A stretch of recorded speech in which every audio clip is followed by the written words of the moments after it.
ফজরে উঠতে দেরি হলে ফজর নামাজ কখন কিভাবে পড়বেন ভালো করে মনে রাখেন। অনেক সময় আমরা নামাজ পড়ি, 5 ওয়াক্ত নামাজই পড়ি, ফজরের নামাজও পড়ি, কিন্তু অনেক সময় ফজর নামাজে উঠতে লেট হয়ে যায়। এই নামাজটা কখন কিভাবে পড়বেন? বর্তমান সময় ইয়াং জেনারেশন এমন ভাবে মোবাইলের পিছনে পড়েছে যে তারা সারা রাত ধরে মোবাইল ইউজ করে, রাত 1টা 2টা 3টা পর্যন্ত মোবাইল ইউজ করতে থাকে। অ্যান্ড্রয়েড ফোনে অশ্লীল ভিডিও এবং মুভি নাটক দেখতে দেখতে দেখা যাচ্ছে তারা ফজরের নামাজ আর পড়তে পারে না। তাদের ঘুম থেকে উঠতে উঠতে 7টা 8টা 9টা 10টা বেজে যায়।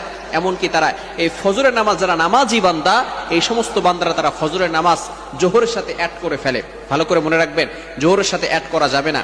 যারা 5 ওয়াক্ত নামাজ পড়ে, ফজরের নামাজ পড়ে, হঠাৎ করে যদি একদিন দেখা গেল যে সে উঠতে পারে নাই, সে ঘুমিয়েছিল, এই ক্ষেত্রে সে কি করবে? হাদিসের ভিতরে আসছে, বুখারী শরীফের 597 নম্বর হাদিসে রয়েছে, আল্লাহ রাসূল সাল্লাল্লাহু আলাইহি সাল্লাম বলে দিয়েছেন, মান নামা আন সালাতিন, যে ব্যক্তি সালাতের ব্যাপারে এবং ভুলে যায়, আও নাসিয়াহা, যদি ভুলে যায় যে সে ফজরের নামাজ পড়ছে কি পড়ে নাই, আসরের নামাজ পড়ছে কি পড়ে নাই, জোহরের নামাজ পড়েছি কি পড়ে নাই, এটা যদি সে ভুলে যায়, অথবা যদি সে ঘুমিয়ে থাকে, এই ক্ষেত্রে যখনই তার স্মরণ হবে, ফালইউসাল্লিহা ইদা যাকারাহা, যখনই তার স্মরণ হবে তখনই সে নামাজ পড়ে নিবে।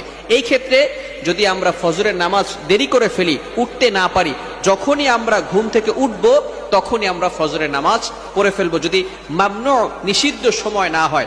অর্থাৎ যখন সূর্য উদয় হয় এই সময় নামাজ পড়া যাবে না, নামাজ পড়া হারাম। সূর্য উঠে যাওয়ার পরে আপনি যখনই উঠবেন, ঘুম থেকে উঠার পরেই আপনি নামাজটা পড়ে নেবেন।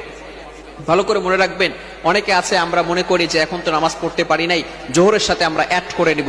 যদি এমন চিন্তা করেন, আবার অনেকে এভাবে নিয়ত করে ঘুমায় যে আমি একটু লেট করে ঘুমিয়েছি, আমি 10টার সময় উঠে তারপরে আমি ওই 10টার সময় ফজরের নামাজ পড়ব।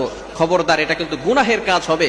আল্লাহ পাক রব্বুল আলামিন পবিত্র কোরআনুল কারীমের ভিতরে বলে দিয়েছেন, 5 নম্বর পারার ভিতরে সূরাতুন নিসার 103 নম্বর আয়াতে আল্লাহ তাআলা বলে দিয়েছেন, ইন্নাস সালাতা কানাত আলাল মুমিনিনা কিতাবাম মাওকুতা, মুমিনদের উপরে এই নামাজটাকে নির্ধারিত সময় ফরজ করা হয়েছে। সুতরাং ফজরের নামাজের যে নির্ধারিত সময় আছে এই সময় পড়তে হবে, জোহরের নামাজের যে নির্ধারিত সময় আছে এই সময় পড়তে হবে, আসরের নামাজের যে নির্ধারিত সময় আছে এই সময় পড়তে হবে। আপনি যদি ইচ্ছাকৃতভাবে নিজেই নিয়ত করে রাখেন যে আমি ফজরের নামাজ 10টা 11টার সময় পড়ব, 7টা 8টার দিকে পড়ব, তাহলে কিন্তু অবশ্যই গুনাহগার হয়ে যাবেন।